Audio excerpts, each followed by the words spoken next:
Hello again, everyone. I hope you enjoy this show. This is not my typical interview. I had a blast, though. I want to thank Tommy for coming on. And even though I do not agree with everything Tommy had to say, it was still a wonderful conversation, and I hope you all enjoy.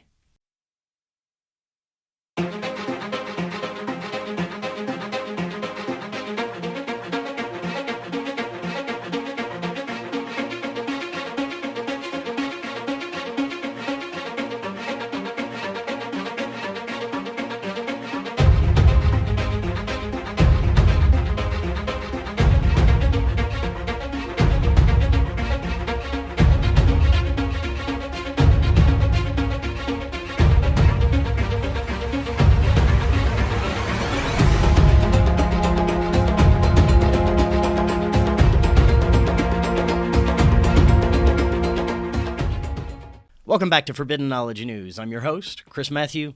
Tonight, my guest is Tommy Chong. Before I bring him on, just a couple of announcements. You can always get regular episodes free on Rokfin, Odysee, and all podcast platforms. Check us out on Rokfin, where you get our premium content, regular shows, and best of all the amazing content from every creator on Rokfin.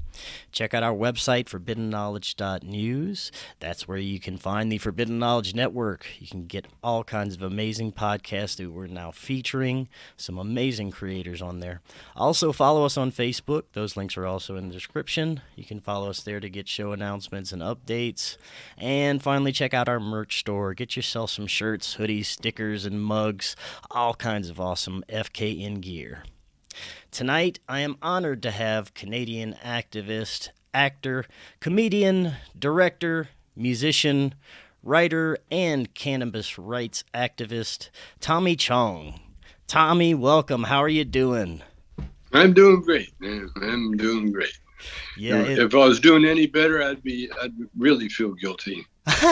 Well, it's an honor to have you on, man. Of course, I grew up watching Cheech and Chong and listening to your comedy and watching all your awesome movies. You brought countless hours of hysterical laughter and good times to my life. So thank you so much for that. Now, did you have any idea that, first of all, Cheech and Chong would have the effect that it had on the planet? I mean, it changed culture, really. Yeah, actually, I can't say no because I've been, I wasn't a spring chicken when we started Cheech and Chong. I've been through a few reincarnations of my career. So yeah, the truth is, yes, I did know. The minute that I realized that it was going to be Cheech and Chong, as soon as Cheech and I did we were supposed to do a battle of the bands. We had a band put together, drummer and organ player and a bass player, and I was on guitar, and we were supposed to do a little bit of comedy, and then we'd go into music, but we never got around to music. So as soon as I saw the effect that we had as a team, as a duo, I knew that I was on to that we were going to change the culture of the world. I knew it. So how was it that you actually broke into the world of Hollywood and kind of became, globally famous? I guess it was due to Motown. Diana Ross and the Supremes came by an after hours club that I owned and family owned, and caught our bar band. We had a little bar band there, and we had a phenomenal singer named Bobby Taylor, and Diana Ross, whew, she loved it. And in the meantime, we were kind of preparing for this because we had been working on some tunes to record, and the composer, the songwriter, happened upon a book of my poetry. It was all by accident, and he saw a poem that I wrote called "Does Your Mama Know About Me?" And so he said, "Do you mind if I put this to music?" I said, "Not at all." And so when we hit Motown, we had a hit record ready to record, and we recorded it, and it became a hit. not giant, but minor enough to, have a lot of people cover the song, and that was the beginning. That was the beginning, and then everything else. It was just a matter of being fired. Right. What? Yeah. Being let go, and as I was let go, another door would open. That old one door is shut, and another one opens. Yeah, well, that's what happened. Yeah, and but as soon as I hooked up with Cheech, I knew that we had something very special. That's awesome. Now, I hope you don't mind if I spark up here while we continue our Oh, go conversation. ahead, please. Now, please do. In the early Hollywood days, was it hard to find good intentioned people to work with? Did you witness a lot of behind-the-scene corruptions in Hollywood? I witnessed it, but I could never judge anybody's behavior. I learned, well, especially because, being half Chinese, and, I had evolved past that judgmental part, where you look at people and you make judgments, especially owning an after hours club, because I would see people at their best and then people at their worst. All it took was a few hours and a lot of alcohol. And then I also witnessed the change in attitude when the club went from a booze club basically to a pot club, because when pot hit around the mid 60s, that's when our clientele changed in the club. Actually the same people, but just doing different, with different habits.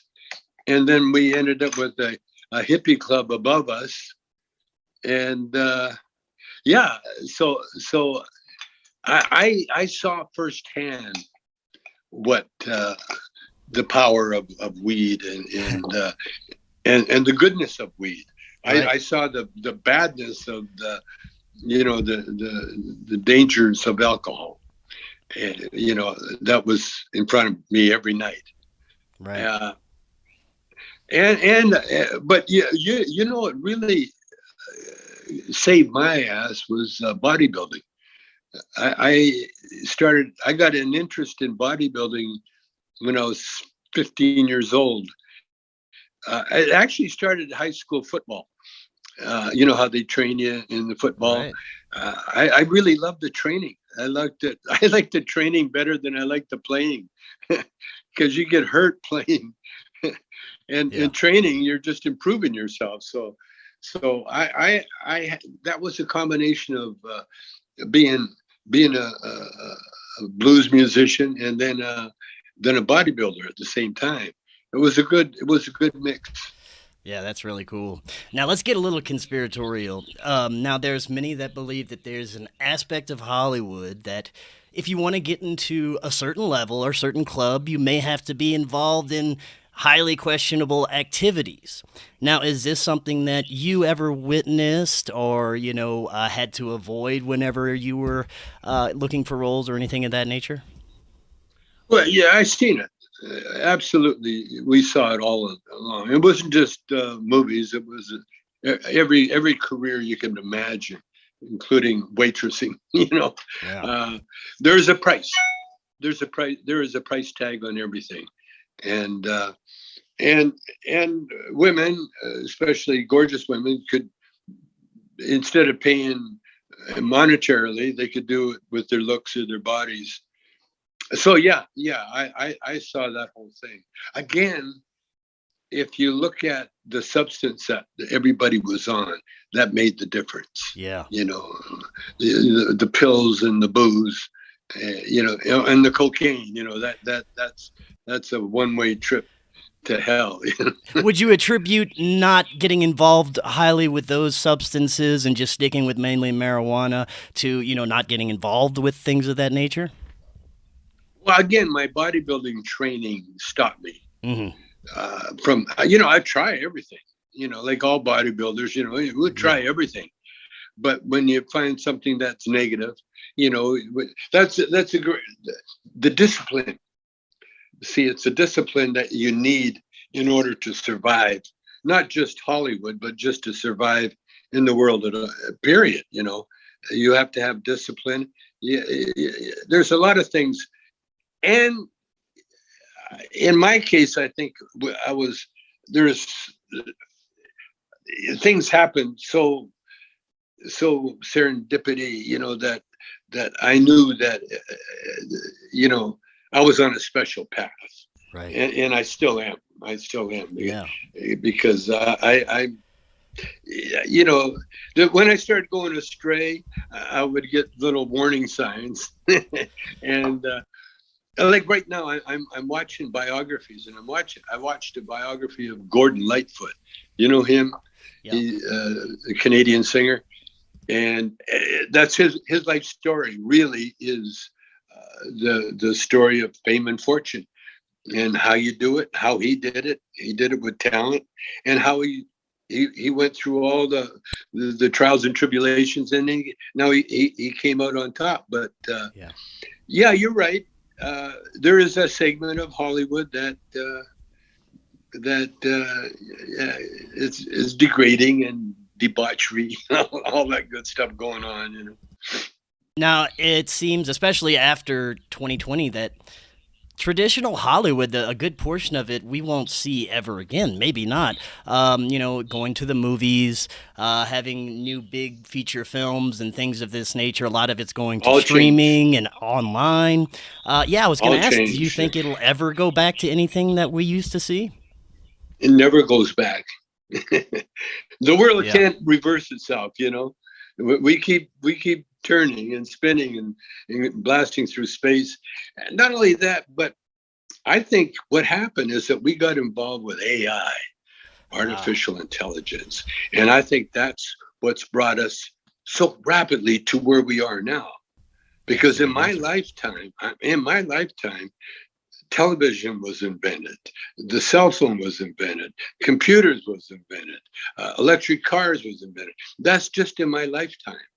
And I'm only 83, and so I've seen the changes, and whereas some people are afraid of AI, it's basically their ignorance and ego that gives you that's how you can dismiss anything and feel superior to it, especially something that you don't understand. I always remember Woody Allen rejected computers. Uh-huh. When he wrote a script, he wrote all his scripts on a little Remington typewriter. Well, right now, the only typewriter you can find would be in a thrift store, and it's usually a piece of art. Yeah. Because no one in the right mind, or no one would have the ability to use a typewriter anymore. Mm-hmm. So no, we're not going back. And as far as the movie industry goes, this pandemic, I think the pandemic was brought on because of the global warming, and Earth isn't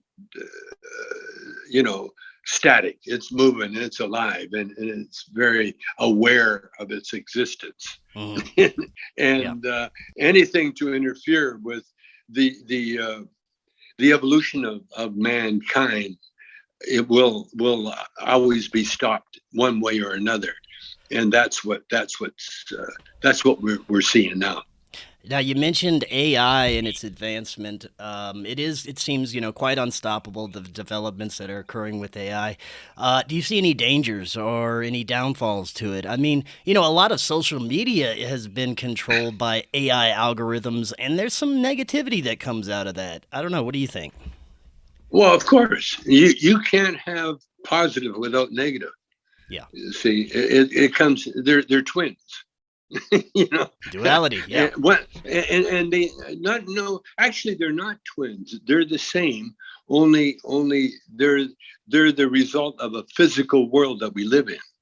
You see, You can have positive, and for every positive, you got a negative. It's just the way it works. And so, yeah, of course, there's negative in everything, just like rope. Rope can save a drowning person or can hang a person. It's the same piece of rope.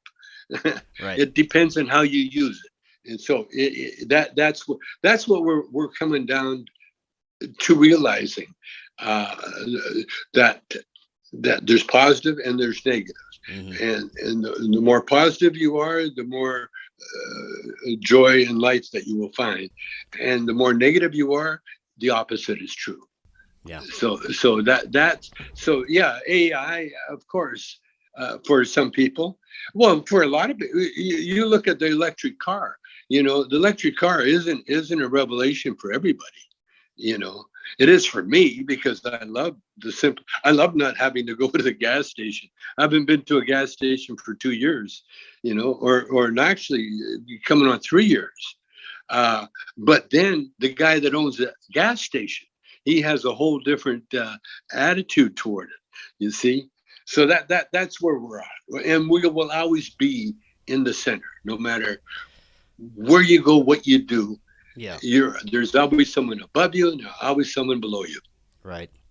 Now, while we're talking about the times we're in, I've been, extremely disappointed at our mainstream media for a lot of the information that they've been trying to portray and the division tactics that have been used to separate people lately. I mean, it seems that, every time we're on the news, they're trying to put people in different camps and separate them. How do you feel about how the mainstream media has been, trying to push things the past couple of years? Well, compare us to, say, a communist country, or compare us to, say, back in the 30s and 20s, when the mainstream media was controlled by one or two people. Hearst controlled the newspapers, and we didn't have the variety of outlets that we have today.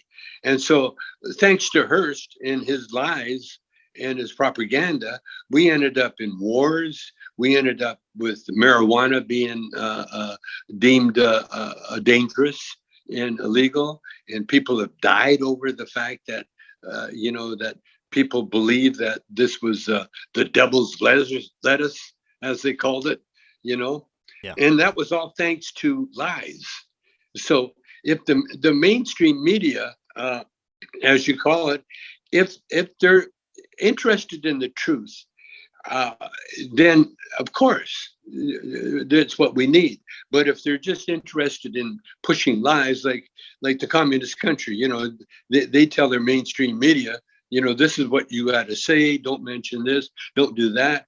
And you can see the harm that it's done when you don't tell people the truth.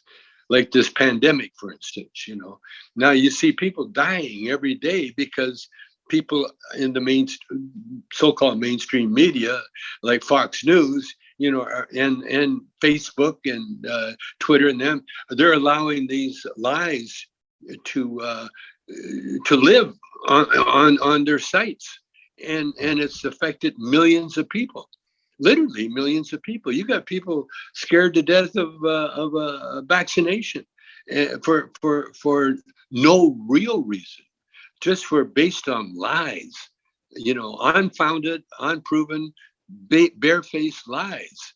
So if anybody is telling the truth, then I'm for them.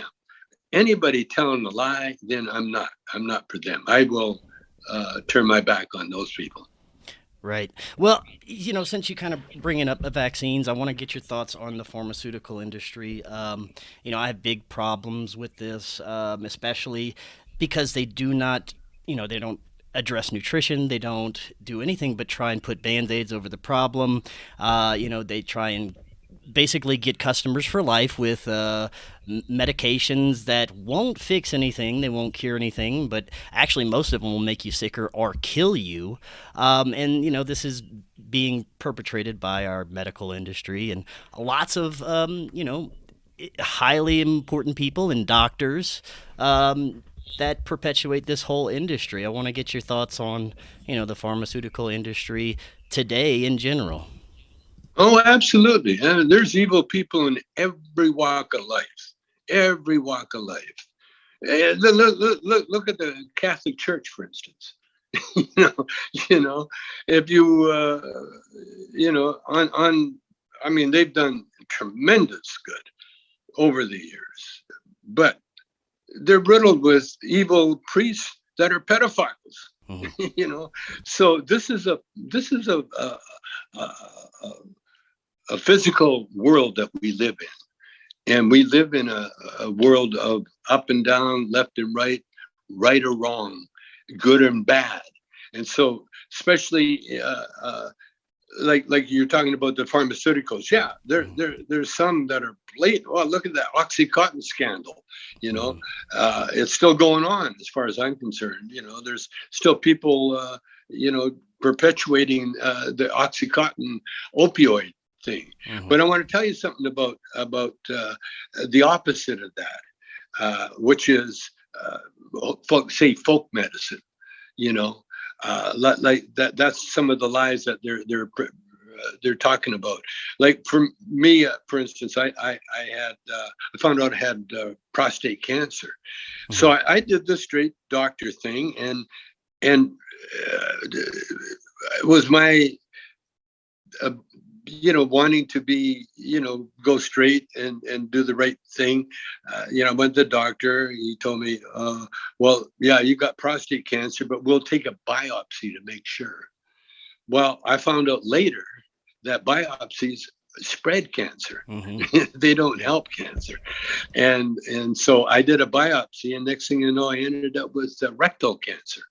Wow. And so but then again, I had some hippie types come in there and say, listen, I know you got cancer, but don't go the radiation route. Don't do any of that.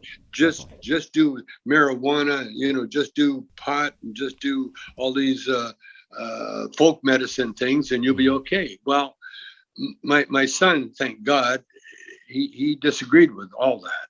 My son is very, very intelligent. Mm-hmm. And so, yes, he believes in the worth of cannabis.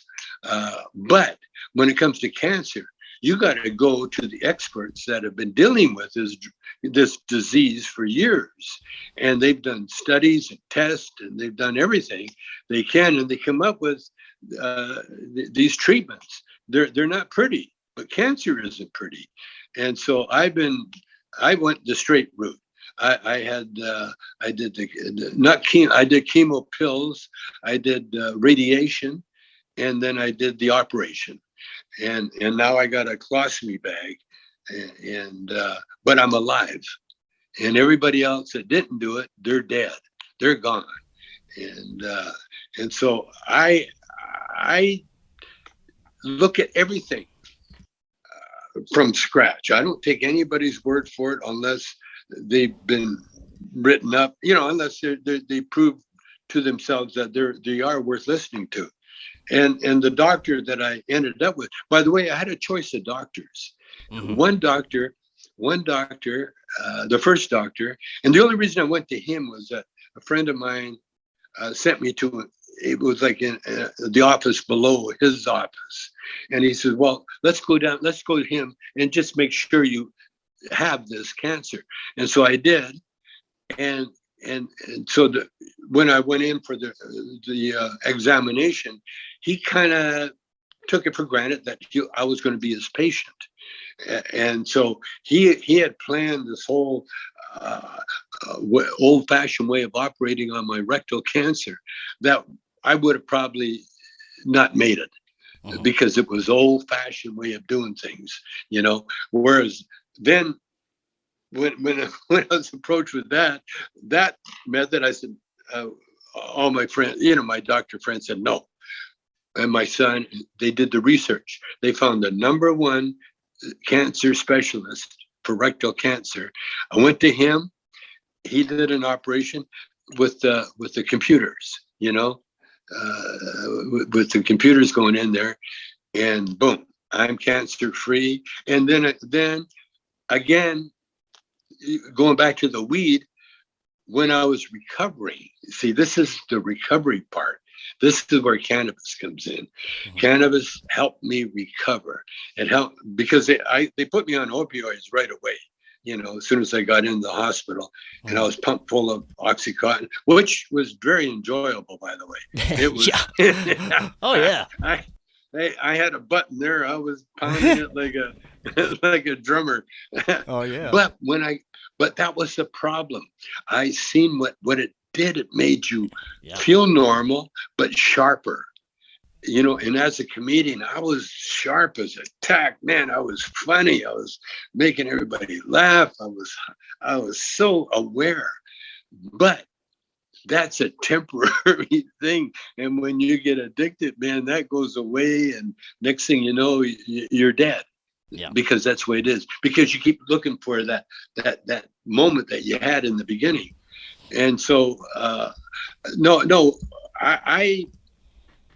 I credit pot with keeping me alive, because it cleared my mind enough to take the worry out. Mm-hmm. This is where pot comes in handy, because pot, in order for your immune system to work properly, it can't have any, it's like a radio or something. You can't have any interference.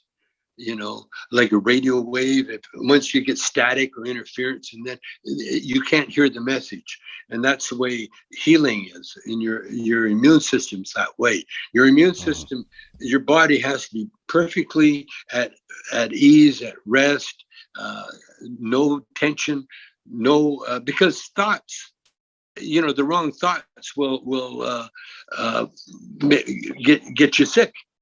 And you can die with the wrong thoughts.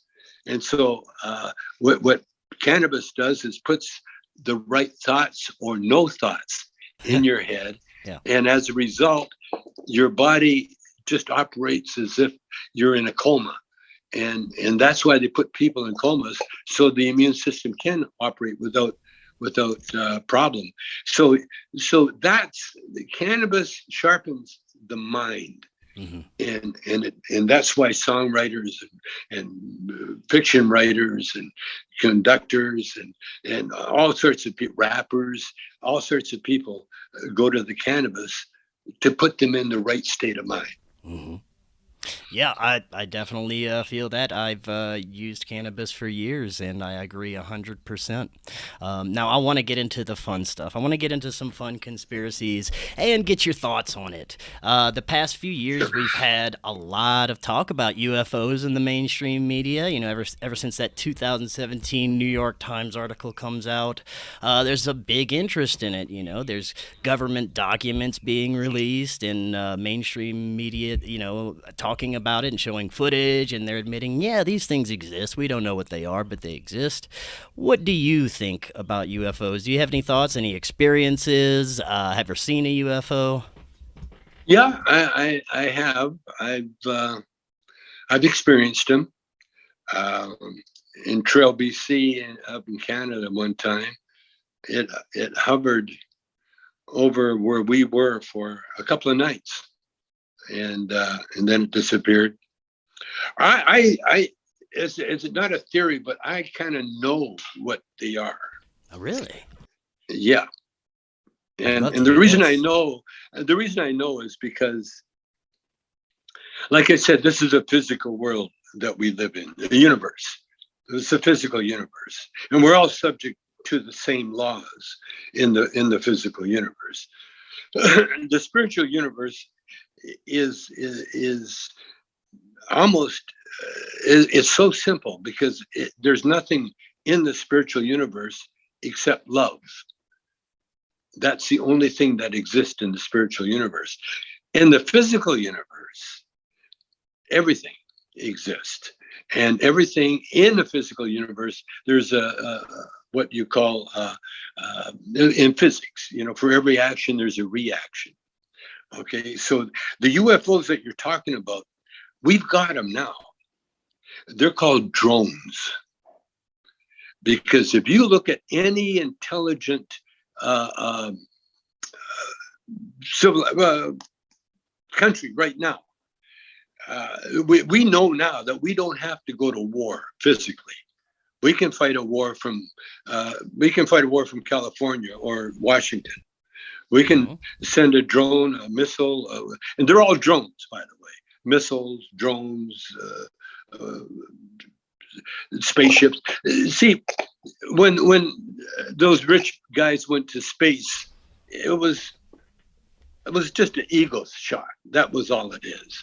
Because humans are not equipped to gather intelligence, or to gather data, or to gather, and temperatures. You can't even. We're not even equipped to say what's the degree outside. Yeah. But we have drones that are equipped, and a drone is just and so that's to make a short story longer. Your drones are really, your UFOs are drones. Now, where are they from? God knows. Who knows? It could be another dimension. It could be another dimension. But what I found out, years ago, Timothy Leary. You remember Timothy Leary? Yeah, he was the great, the acid guy. He had a thing. He said, we all got to get on the spaceship. We all got to find another Earth, because this Earth has had it. It's going down. And so I told Tim, I said, Tim, we're on a spaceship now. We don't need to get into a little capsule and be uncomfortable. Yeah. We're on a spaceship, and this spaceship is so beautiful that you can live and die and be reincarnated and still go through space without a space suit, say, and without being cramped, and without physically going anywhere. I said, this Earth of ours moves at a speed of 1,036 miles an hour through space right now, and it's on a path. And it keeps going around the same path, but we're on a spiral path too. So it's not exactly the same every time we come around. So, and Tim said, I love what he said to me. He says, "Oh, you're just like John Lennon." That's great. I could have hugged him for that one. Now, you mentioned the spiritual world earlier. Do you think that there's a connection there with UFOs and maybe extraterrestrials? The more I learn, and I've had plenty of guests and researchers and authors on about this subject, the more I begin to see connections and parallels. There's places of high strangeness and high energy. I don't know if you've heard of Skinwalker Ranch, and other places like Blind Frog Ranch, and just places that have concentrated paranormal activity together. There's usually like aliens and even Bigfoot seen at the same time, along with ghosts and paranormal activity. Do you think that there's some kind of connection there with the spirit world? Oh, absolutely. Absolutely. That like I said, it's not so much a spiritual world. When the spiritual world I'm talking about is heaven. That Jesus talked about. That's the spiritual world I'm talking about. Now, there's the in between. They're not exactly in the spiritual world because of their beliefs and because of their they have to exist. See, everything exists in one form or another, especially in the only in the physical world. Every drop of water that's been on this planet in the beginning is still here in one form or another. Nothing disappears. We're 90% water. So our bodies have always been here in one form or another. Now our minds, that's where we get into the spiritual consciousness. Because our minds, there's no substance or there's no matter there. Our brain, which is a receiver, a sending, a receiving set like a radio. But the spirit world itself is a separate entity altogether. Now, you have, like I said, the spiritual world, heaven that Jesus talks about, is made up of love. Okay, pure love. Now, if you aren't loving, or if you're not made up of love, then you are not. You don't go into the spiritual world. You wander. And that's and physically, because we're all spirit, basically. Certain people can tune into those frequencies, and when they get into the frequencies, then they see them. They see those spirits wandering the earth, or wandering the universe, actually. And a lot of cultures, in fact, practically every religious culture gives credence to that, because they call it the bad spirits, the evil spirits, like voodoo, practice of voodoo in Haiti and Africa. That's what they dwell on. They dwell on evil spirits. The Native American tribes, that's why they have drums and certain things to drive the evil spirits out. Because you know what the evil spirits can't take? You know what it is? What's that? Harmony. You see, when you play on a piano and you hit a discord, and it's discord, okay? The only way you can make that palatable is to make it harmonious. And then once you hit the right notes, then it's harmonious, okay?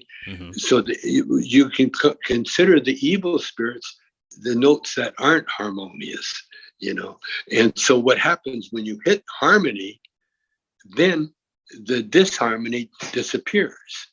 And that's the same thing as the spirit world.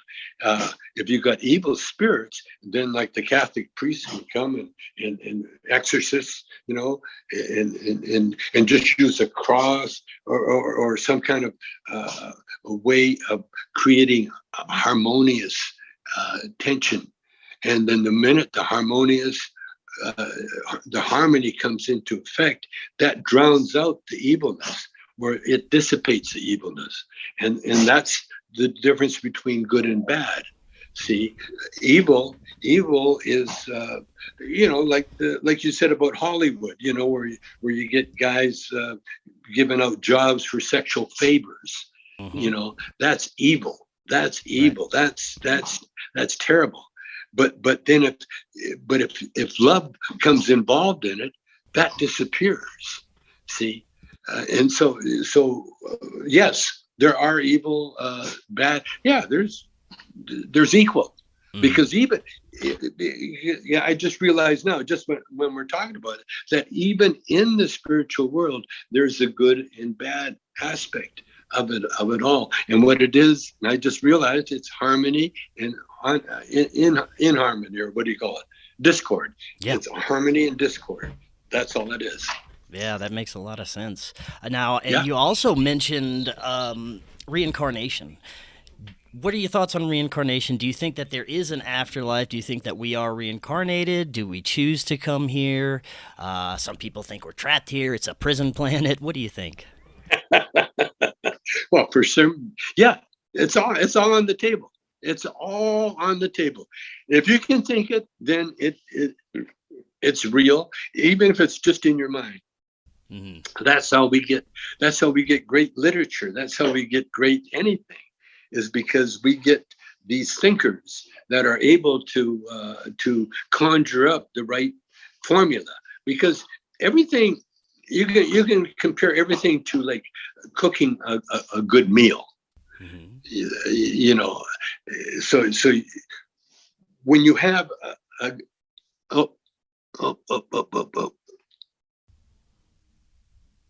okay, there you are. I just had a call interrupt.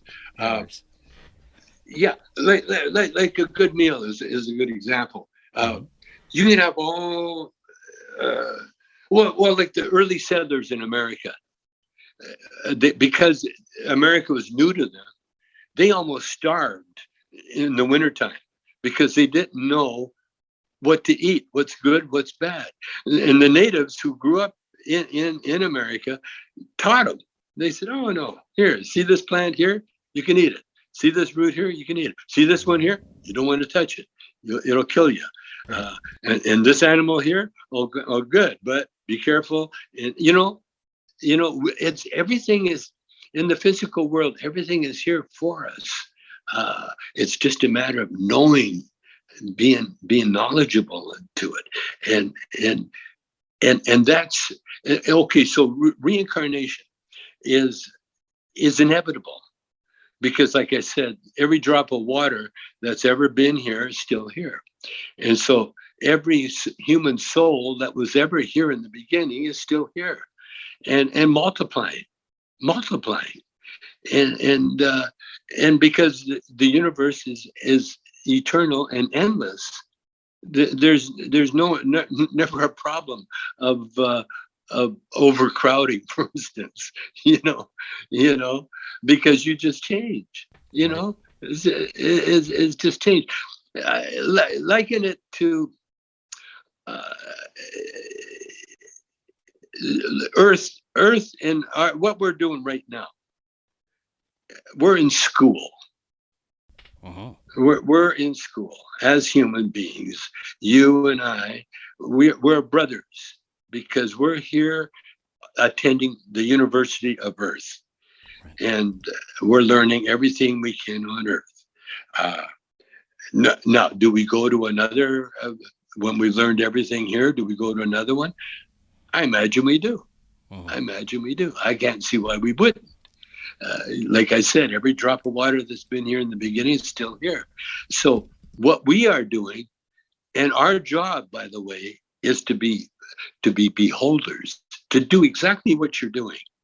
What are you doing? You're reaching out for information, reaching out to your brother, your fellow humans, to discuss these matters.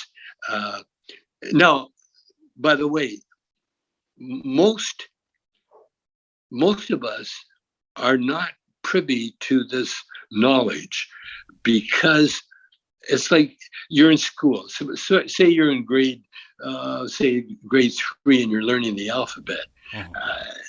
You wouldn't understand physics. Right. Yeah, right. You know what I mean? X times H equals something. I still don't understand physics. Neither do I. That's why I got the hell out of school. So we're learning. Yeah. Now, we all, because we are eternal beings, we're also eternal spiritual beings. All of us, every one of us. And we're just coming like a play. It's like a play. When Shakespeare said the world's a play and we're all actors, mm-hmm. I thought, oh man, that's brilliant, until I read the whole thing. And he was serious. He meant like acting. But he touched on the fact that we are in a play. This is 2021 version of the play. And we're going through this. And everybody's at different ages are going through different things. I just watched what do you call it? A biography of Gordon Lightfoot, the mm-hmm. Canadian singer. Oh my God, you got to see it, because he will show you the evolution of man. He starts off very young. They got footage of him being almost a baby. Yeah. And then you see him change. And I think we change every 7 years. I think that was the 7-year itch came up because of that. Because when I was watching that biography, it was so incredible, because they had footage of him as a baby practically, and then footage of him singing as a young boy in church, and then footage of him as he grew up becoming a songwriter. And what I didn't know about Gordon Lightfoot is that he went to music school. He learned how to become a composer. He learned how to write music, not only read it, write it. and understand it. He plays all the instruments. He was a drummer in the beginning, and he plays guitar, and he has all these great guitars. And the only thing he doesn't have is an ego. That's the only thing well, he had it. You know, he went through that phase in his life where he was a superstar. Yeah. But there's a good example of our life and now he's old. He's almost 80, and he shows every bit of it, because he had a bout with alcohol for a while there. And so you can see, and he's a different person, but he's the same spirit. The spirit's eternal. And so, reincarnation, the Tibetans, they've proven it. They not only talk about it, wrote about it, but they've proven it. You know, the Dalai Lama can come back and boom, he's in another baby's body, but it's the same Dalai Lama. So there we are. Yeah. And by the way, when you have this knowledge, which is sort of rare and unnecessary for the most part, because it's like an actor. You don't need to know someone else's part. You just have to worry about your part. Make sure you get all your stuff right, and that's the way it is on Earth too. If you and that's why the 10 Commandments are so important, especially the judge not one. That commandment is so important. They're all important, but the judge not is don't even judge yourself, because when you judge, you make assumptions. And what's that word about assumption? Is that you make an ass out of you and me. Right. Yeah. when you assume. That's right. Yeah, man, very well said. Now, I want to go back a little bit to some paranormal activity and see if you have experienced personally any, unexplained phenomenon, ghosts, anything of that nature that you can't quite explain. Nothing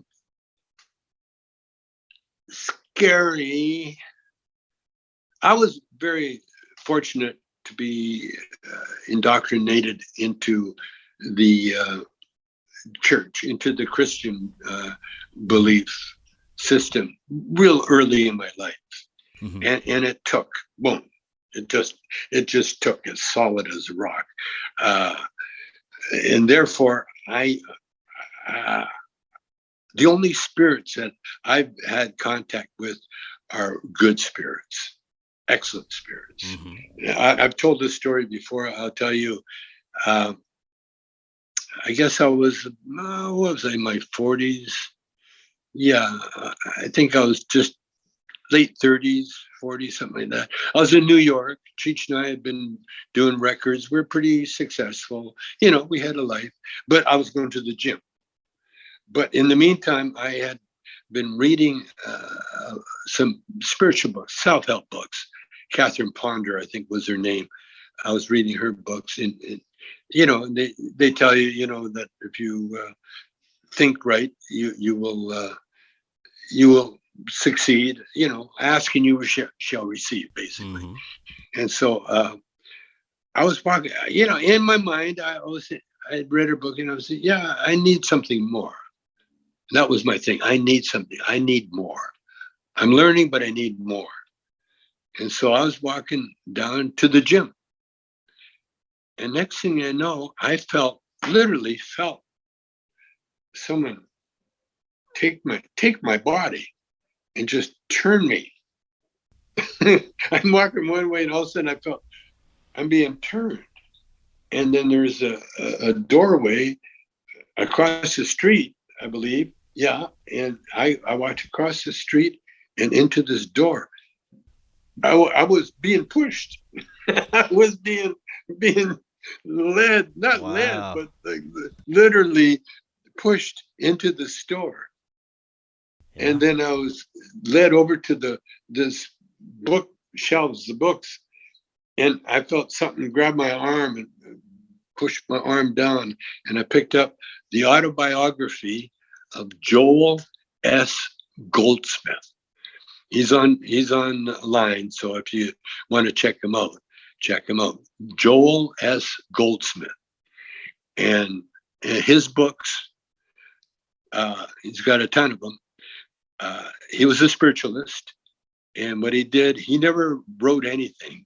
He just channeled everything. And then these followers of his, they copied every word he said. They taped them, and then they put out books. And you can get the books on the online. But it was his biography, and when I read it, it was a pretty easy read, but it wasn't flippant at all. It was life changing. And when I read that book, wow. It was like, I still read them, but in his book he talked about another spiritualist named Emmett Fox. He's also online, and I got his book now, and that's really the book that I'm kind of coasting with. And then I got turned on to the I Ching too. But you talk about paranormal, that day will never leave me. And it's never happened since. It might have happened, say, when I'm playing music or performing, because a lot of times I will come up with bits or songwriting. And that's what Gordon Lightfoot did, by the way. He would go into this alone, and he would just work on his craft until he got these songs right. And they were really spiritually motivated, paranormal, Right. Yeah. Yeah. So yeah, I've had that experience. Wow. Nothing bad, by the way. Nothing well, evil, good. Nothing bad.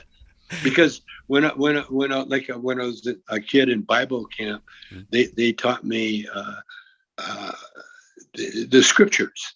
The young girls would take us out. Young kids, I was so ready for it, and they'd take us, and we'd go to a field. There'd be sunshine and birds and chirping around, and it was beautiful. And then she would read the scriptures, and it wasn't like some Christianity where they scream and holler and threaten you with all this hell, fire, and brimstone. This was all just beautiful, gentle stories. Yeah. And so whenever I get in any kind of difficulty, usually because being a husband and a guy and a musician, I've got my moments when I go stupid.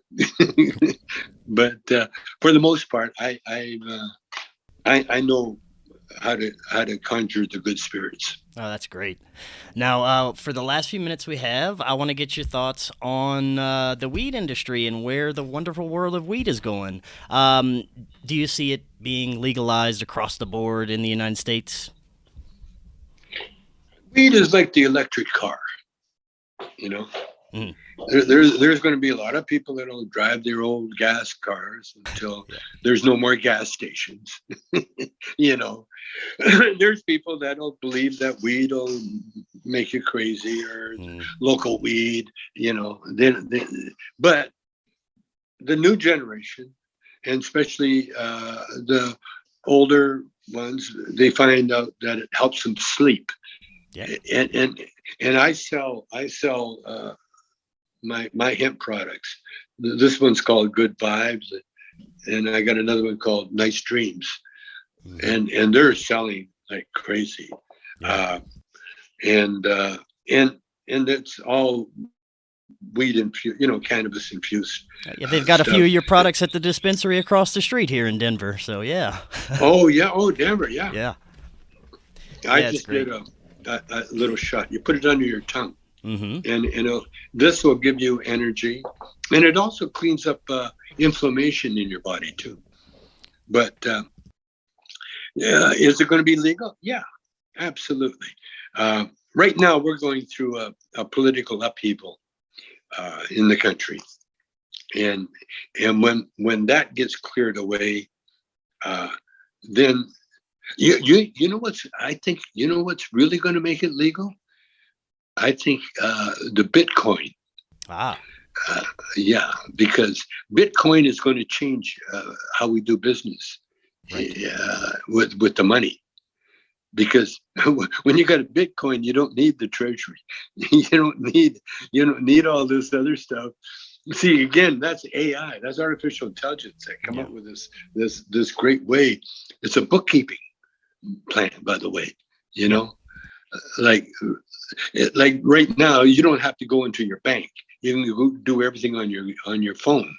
You see, and so pretty soon there won't be there'll be a different kind of paper around. I don't know what it is yet, but yeah, we're we're heading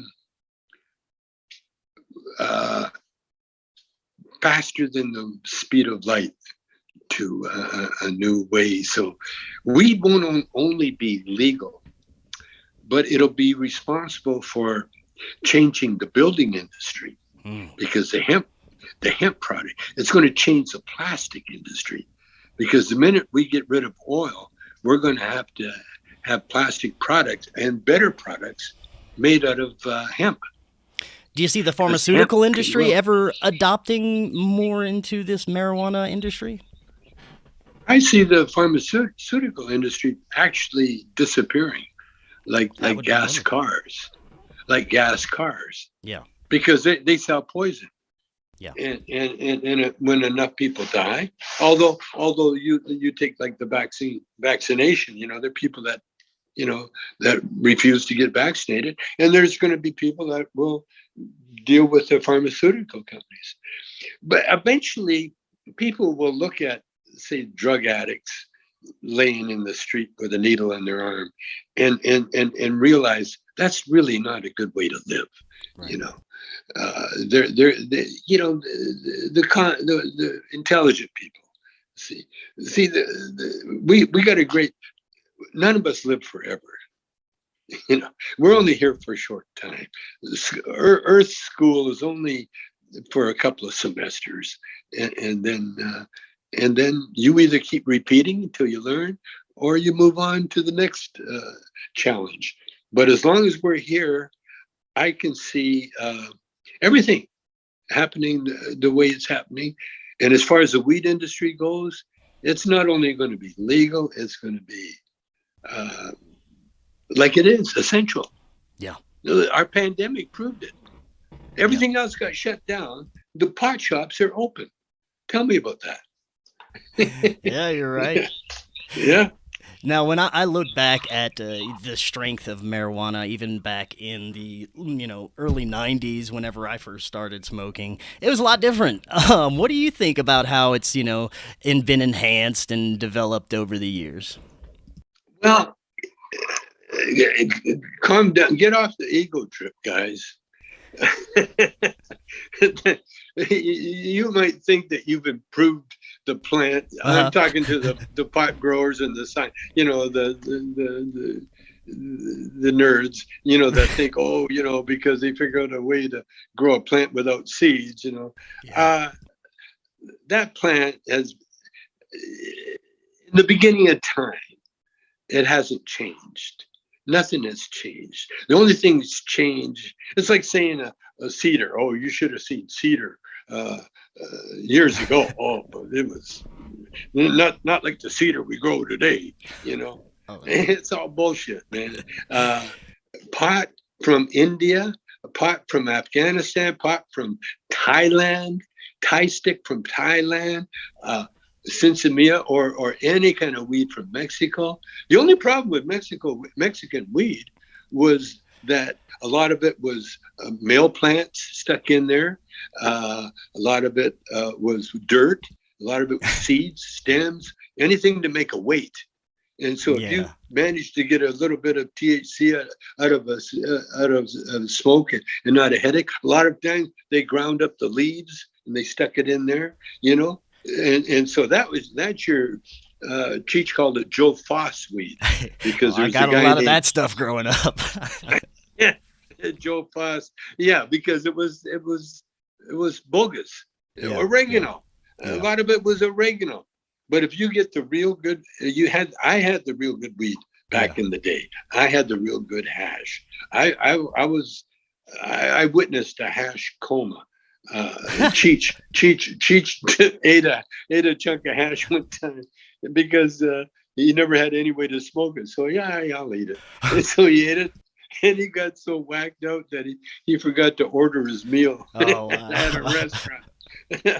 But I love it. no, the weed, yeah, they say that, and if it makes them feel good, okay, go for it. It's okay. You can think that way if you want, but the plant, it doesn't change.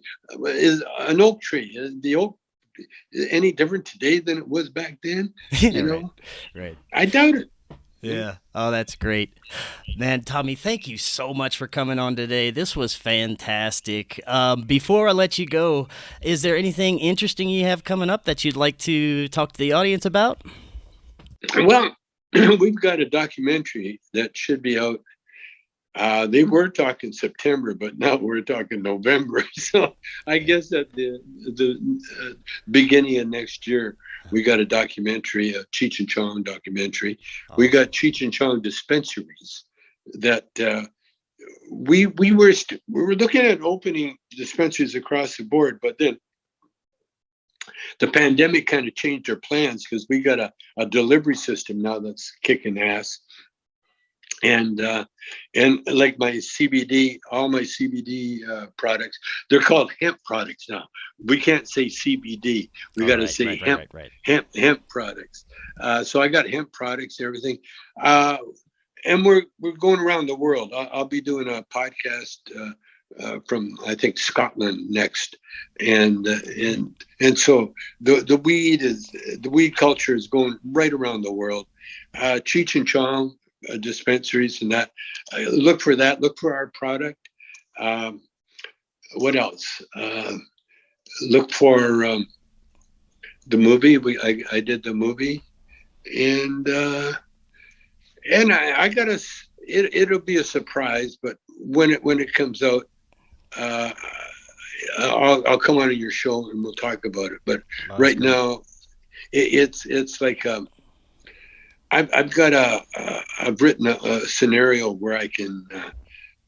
I think I'm quite sure I can change the way we govern, because the way we govern now, it's too haphazard, and it's not. We don't want to mess with the government thing, but what we want to do. In fact, I can tell you, like you said, there's no more movie industry. Mm-hmm. Okay, I still believe that the movies industry will save the planet. And what I mean by that is that there's some rules in movie making that you can't break. You can't see animals being tortured or people being killed, as a movie.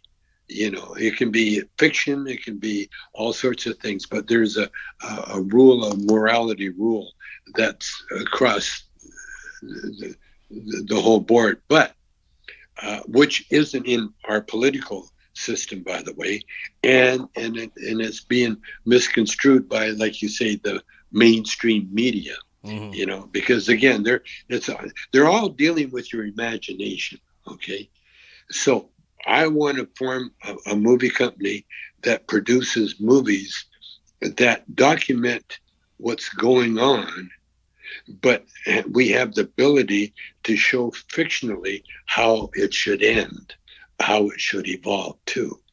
So and evil, like I said, with evil spirits. Mm-hmm. What I want to do, I want to form a movie company that will dispel the evil spirits. And then we'll because a good movie, like a good song, spreads like wildfire. Yeah. Just like, wow, it just goes whoosh. See, it's a positive thing. And so that's what I'm working on right now. And I think probably around the time we legalize weed, I will probably be saying, oh, by the way, this is the next movie that we're Cheech and Chong are going to make. Oh, that's great. Tommy, thank you so much for coming on. That was fantastic, and I'd definitely love to talk with you again in the future. Anytime, my friend. I'm always available. Awesome. Well, until next time, everyone, have an excellent evening. We will talk again tomorrow.